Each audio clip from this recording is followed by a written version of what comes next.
So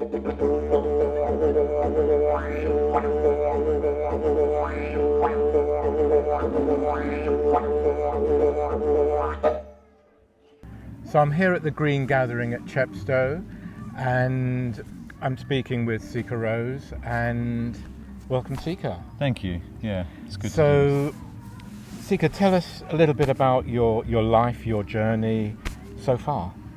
Oh my God, how do you put that in a nutshell? Okay, I started out as a painter and an artist. I always was from young childhood. Right. And that developed in early adult life when I was given my first didgeridoo, and from there I taught myself to play. And after a couple of years I went to America, to Sedona in Arizona. So this was from New Zealand? No, I grew up in England. I was born in England, so I'm English. Yeah. And it wasn't until I started travelling with the didgeridoo in America that I was then taken by the didgeridoo really to Australia and then New Zealand, and then finally moved to the Southern Hemisphere, and now I live in New Zealand. Right. Yeah. Okay. Gosh. Yeah. So what drew you to that sound? What was it about the didgeridoo that? Well, actually, it was very much like I said. The didgeridoo was given to me unexpectedly by a friend of mine from Australia, and I wasn't thinking that I was going to play the didgeridoo. I wasn't drawn to it. It was given to me, and I taught myself. And in the process of learning, I became more and more inspired by the instrument and by the culture of the Aboriginal people. So it happened the other way around, actually. Right. Yeah.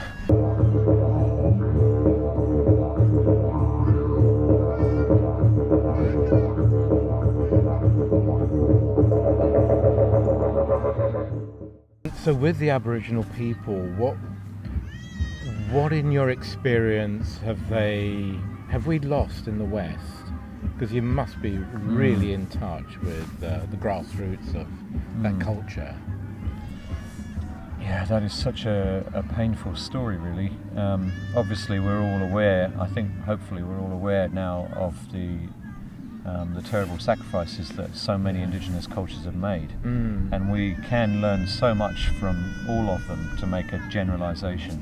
But that is quite a painful story, really. The story that is so familiar to us of Indigenous people worldwide, and the sacrifice that they've made. Yes.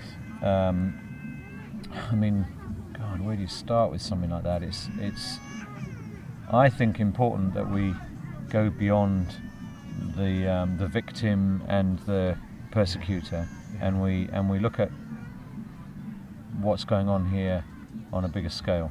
And for sure, as a generalisation, Indigenous people have some very precious things that we can learn from. Yeah.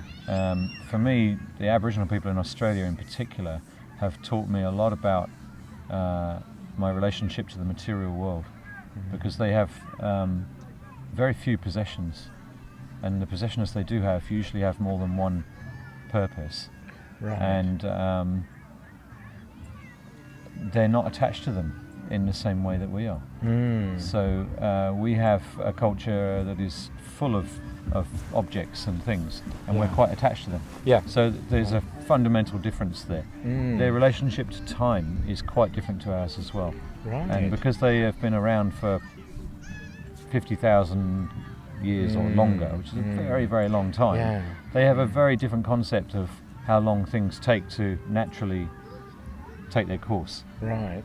So, I might sit down with an Aboriginal person, and few words are exchanged in the course of quite a long time. Yeah. And somehow something else gets shared.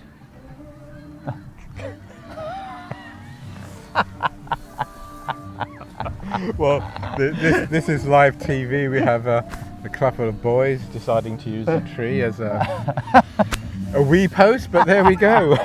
That's life. Life in the Aboriginal world. I don't know. Classic A moment. bit classic. I don't know what message they're actually. Yeah. Anyway, Okay, there we go. I prefer to rather than getting too much into making, big statements about cultures that I know so little about. Really, even after all these years of being interested in it, I wouldn't say that I am hugely knowledgeable of Aboriginal culture. But I do learn a lot from watching and observing them. Yeah. And What do you feel they are teaching us or can teach us, and perhaps through your music, which is very powerful. Well, a couple of things that really spring to mind for me that are special for me is they say that they can hear that I'm singing the songs of another land. Yeah. And I really like the way that that's put, and they are very encouraging of me and people to find what is our truth and follow that, and that I think means connecting in deeply with ground, with the land, with the natural rhythms of where we're from or where we live. So with the indigenous sounds of something like the didgeridoo, how does it transpose to like England, in the West? Because it's a very different sound. It obviously carries that indigenous it does. Sound. It's highly evocative, like the didgeridoo we're talking about. It's highly evocative of Australia, and I don't think we could ever really get away from that. I mean, even people that haven't been there see images of Australia. So it's not like I'm playing the didgeridoo and people are particularly getting images of this land, but the way that I'm using the didgeridoo is, I think, calling up the energy of the earth and opening me as a player and the people listening to the vibration of the place where we're sitting. That I think is more to the point, really. So it's like using this instrument as a tool to open ourselves to energy and sensitive, subtle frequencies that are beyond what meets the eye. Absolutely. I recall in some of the meditation sessions that you've been doing, that I've attended, that you go around with the didge and you play for each particular person. Are you in that sense helping them strip away layers of maybe what is not truly them, so that they can get back to who they truly are? Is that actually what's happening in that situation? I must say I haven't actually worded it that way around before, but now that you've put it that way, I think that is highly likely to be going on. But my experience is that during those experiences with me playing the didgeridoo like that, there's many levels going on, and definitely what you're talking about is going on a lot of the time. I feel like as a player, my challenge is to play the instrument and get out of the way and be offer it as a vehicle for people to have their own experience, to connect with their relationship to themselves and life. To see, like when the sound takes us on that journey and we enter into that magical realm, we are perceiving everything differently. We can sense it. Sort of heightens our sensitivity. It increases our awareness of the subtleties that we sometimes miss when we're going about our day-to-day life. The thing is with the didge, I personally find it such an earthy, raw sound. It just challenges you to the core. Whereas when we look at something like the medieval Hildegard of Bingen, where she's singing this very pure monotone line, that again is taking us on a journey, but in a sense more of a spiritual thread, if you like. That's an interesting word, that one, isn't it? That spiritual word, because they are both spiritual, but in a sense one is kind of reaching up high and the other one is reaching down low. But it's like the didge is doing really core kind of bass work to actually shift some heavy stuff, or lower vibration stuff. That's my sense anyway. I can see it would be your sense as well, because that is so much where you're specialised. Well, where with the you're work in focusing, houses yeah. and land. Very and, much so.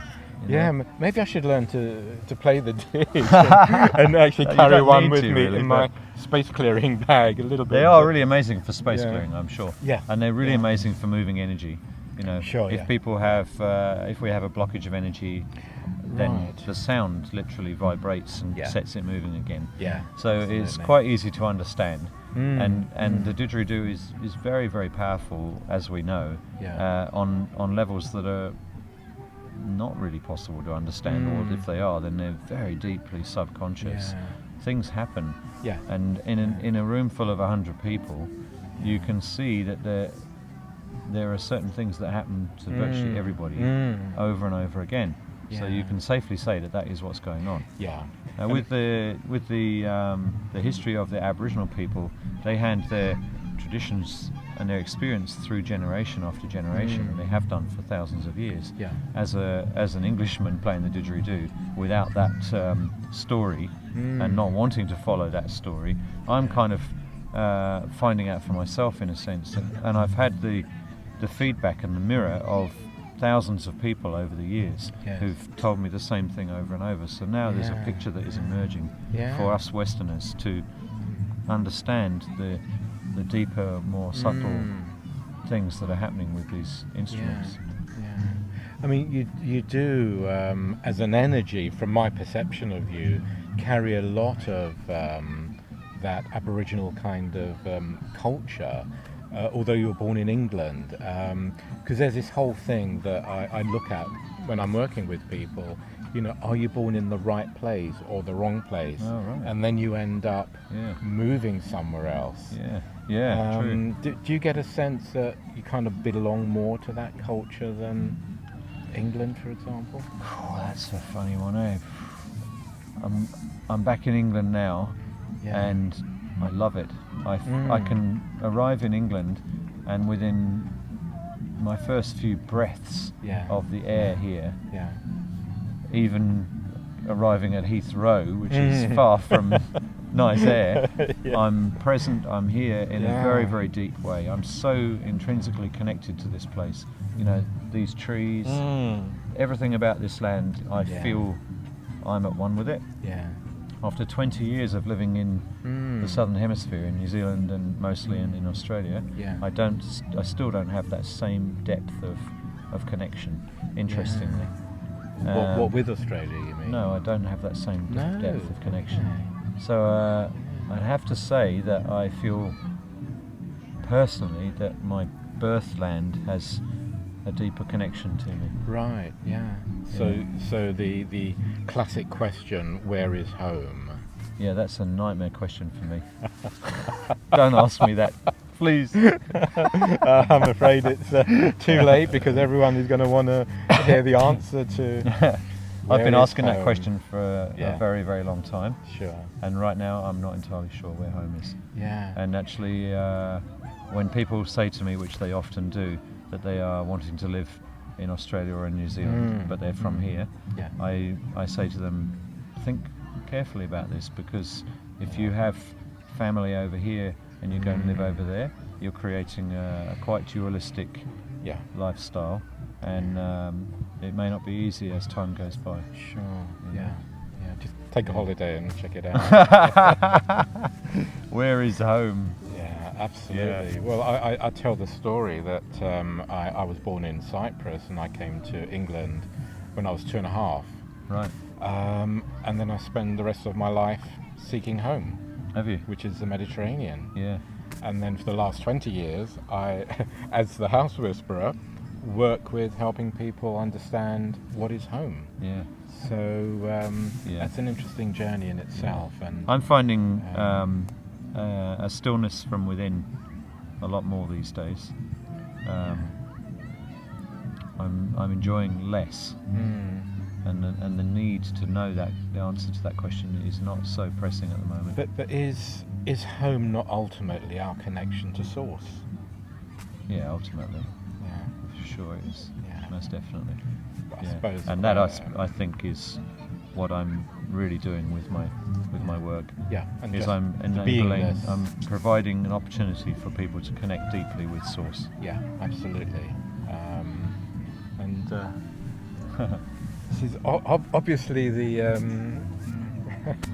the tree to frequent at festivals. Yeah, Yeah, that's nice. So really, your work is about transforming people's consciousness to allow them to perhaps experience, who they truly are, the ultimate. Yeah, I mean, source. to be really correct and PC, I am not transforming anyone. Yeah. Except working on myself, but I am doing what I do, and if people have a transformation, then I think that is up to what they do or how it is for them. But when you're playing for an individual, when they're lying on the floor and you're playing the didgeridoo, is there no intention for any change or transformation in the person? Yeah, there is. There is intention, and I think intention is a large part of it. Yeah. Actually, and my intention is to be a clear channel for spirit to come through me, to play and do the right sounds, rhythms, tones that will enable people to change in the way they need to. Yeah. And it's different for everybody in that moment. Yeah, sure.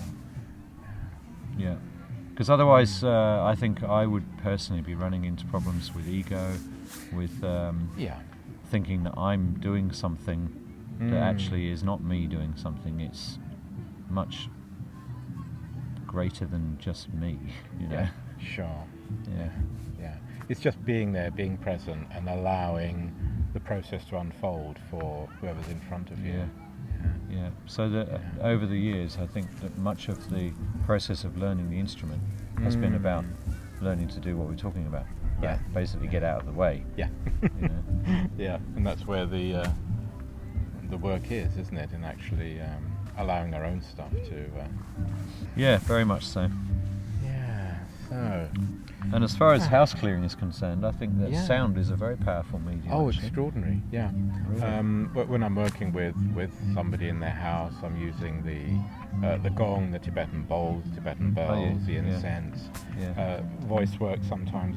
It's whatever is appropriate for that house, that person. Yeah. Again, there's no agendas other than being there, being present, and really connecting with what the person needs. Reading the situation, looking at what their relationship is to where they're living, which is really an externalized mirror of their inner home. So it's the inner home external metaphor, and ultimately getting that person or family to what I call the aha moment, so that they actually realize what it is that may have been holding them back, because they called me for some issue, whether it's not selling a house or some other personal situation, and I see my work as to illuminate what that is through the vehicle of the house. But ultimately it's getting them to look back into their own house. So they're seeing the what they've manifested. And then you're helping them to understand what that actually means for them. And that's a good way of putting it, actually, and I think that is probably a lot of what's going on in what I'm doing. Yeah, absolutely. Yeah. It's, maybe that's why I recognise, and we've got the kind of rapport we have, because it feels to be on the same approach, if you like. So my sort of joy really is to encourage people to discover who they are from within. Because that power from within is unmovable. It's like whatever's going on outside there is not going to touch what's going on in here.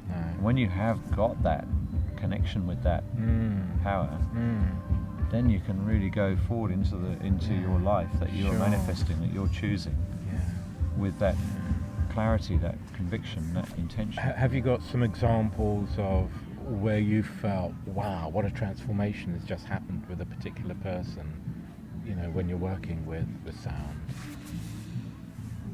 No. You can't say that. I've seen that in groups where you work with people and they've gone, oh wow, you know, I've just met my creator. Yeah, there are obviously every time there's a group, there are people that come up and exclaim their things. But in terms of a particular example, I must admit I have actually a bit of a blank area in that. When people ask me for a specific example, I'm like, for sure though, there are people are having profound experiences. Absolutely, yeah. I mean, I've experienced your sessions and seeing people's changes, you know, it is extraordinary. And I'm feeling quite heartened to know that in the last 2 years even, the number of people that are coming to experience what I'm doing is increasing hugely. And not only that, but people are coming back time and time again and realising the benefits of continually doing this process and finding out more and peeling back layer after layer and finding out more about themselves and coming back again. I mean, I'm really, really heartened and excited about that. You kind of feel that when that happens, you're in alignment and just on the right track, isn't it? And it also feels like people are now realising their hunger, their need for it. You know? And I think that there's an interesting change happening in the old paradigm of entertainment now as well. You know, more and more people are not satiated by just being entertained. Which is basically an external, outside stimulus. An influence. Okay, it might be really profound and it could be incredible. I'm not saying that doesn't happen as well. But there's more and more need for people to get in touch with what feeds them, and they can come away with something more in their life. It enriches their life. And in the world that we're living in at the moment, I'd say that is a vital thing. There's been so much emphasis for so long on outside stimulation. Again, coming back to the Aboriginal people, Australia, you know, their ability to sit quietly in with no external stimulus enables them to slip into the Dreamtime, and that's what we're needing. Then, and I think this actually is probably the most important point about my work, is that then our need for external things and stuff will decrease, and our impact on the environment will also decrease, and so we will then be probably doing the most environmentally friendly action that we can possibly do. That's a really lovely way of looking at it. I think that the issue for humanity, as far as our impact on the environment, stems directly from our ability to be able to feel. And if we are able to feel simply that, we don't need so much stuff to feed us externally, to basically avoid feeling. Avoid feeling and avoid connecting ultimately to who we are, our own stuff, or even to begin to peel back the layers, as you say. So we created an environmental crisis through avoidance. It's a massive avoidance. Kind of psychological strategy. crisis, really, isn't it? Psychological, emotional, spiritual. Yeah, absolutely. Wow.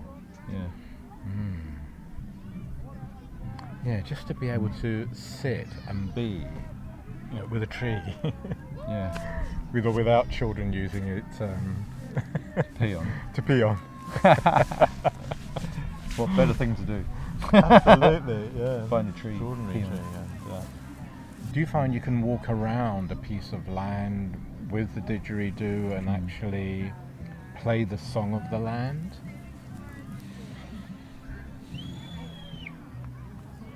I think so. I understand totally what you're saying. That when we truly enter the Dreamtime, as it were, and when we truly enter, and I really emphasise truly, then we're able to hear the sound of a place.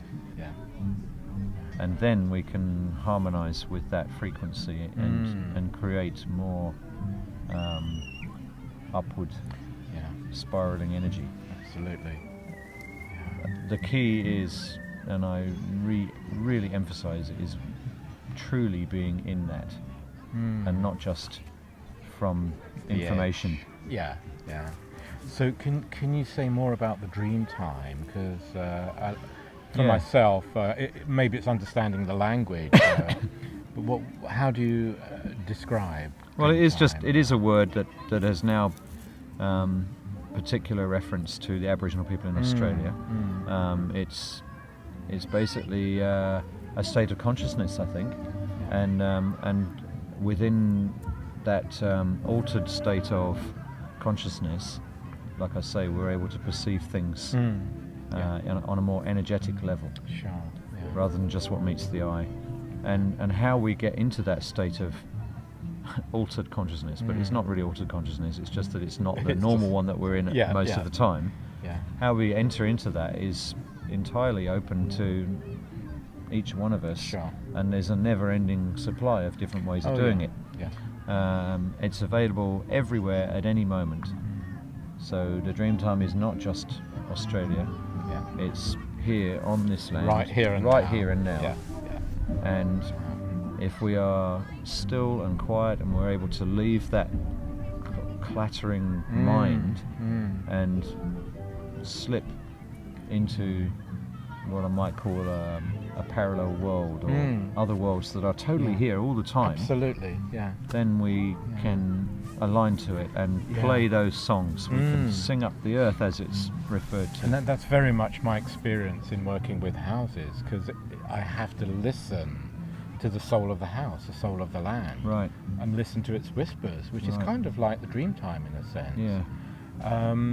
What's its message? What's its emotional state? Why is it angry sometimes? And then see how that correlates to the people, which is usually that mirror image, and that relationship between them is what I have to hear with the inner ear, and that perception. So that moment of are you actually doing it? That question that comes up for all of us. Is what I'm experiencing here what I think it is, or is it my imagination? Those questions of self-doubt and it's virtually impossible to verify it or confirm it in any way. Absolutely, it's maybe belief, maybe it's faith, maybe it's knowing. I think with a lot of experience, and I've been working specifically in this way for a good 20 years, but many years before that as well in various ways. But and for me, it's very much about just confirmation and confirmation, because we're given the information so quickly through spirit. And in my early days, I would just get that information and throw it away. And thought, it can't be that easy. Let's see how I can complicate this, and then go on looking for another half an hour.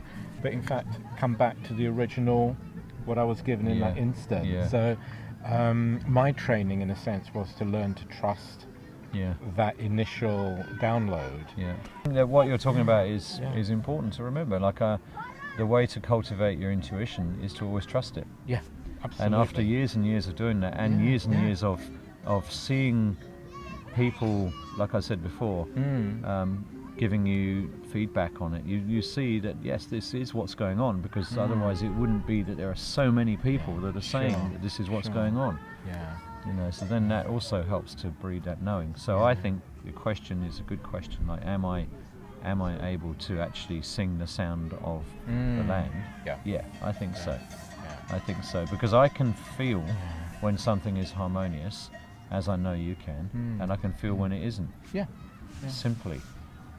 I can walk through the landscape and I can sense what the land is crying out for. I can feel the shifts of energy from one little moment to another. Just like when we walked over to find this spot, we both felt that point when it suddenly changed. Absolutely. And I can feel that when I'm even going fast through the landscape in a vehicle. Yeah. Yeah. Yeah. Yeah. Oh, that's just. Yeah, it's beautiful. It's really beautiful. You know, deep Fabulous. empathy, really. Yeah, empathy with the land. Yeah. And expressing it through music. Yeah. Which is very much your performance work, isn't it? Yeah. Well, I've now kind of got the performer and the sound journey. Yeah.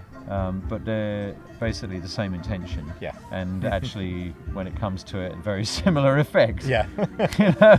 Yeah. It's just that one is grand and one is it's introspective. Kind of, yeah, taking people at the different senses, isn't it? The performance is kind of exciting the senses, but at the same time, getting you to a still point. Well, that's how I experience it. And of course, the it's meditation. Still a journey. Still a journey. It's still a journey. Yeah, I agree. Yeah, very much so. Yeah, and it's a wonderful journey. It is. Yeah, it is a wonderful journey, isn't it? We're blessed. Yeah, totally. Absolutely. Yeah. Thank you. Thank you so much. Yeah. Thank you. Yeah, I appreciate that very much. Thank you. Thank you, brother. Thank you, brother.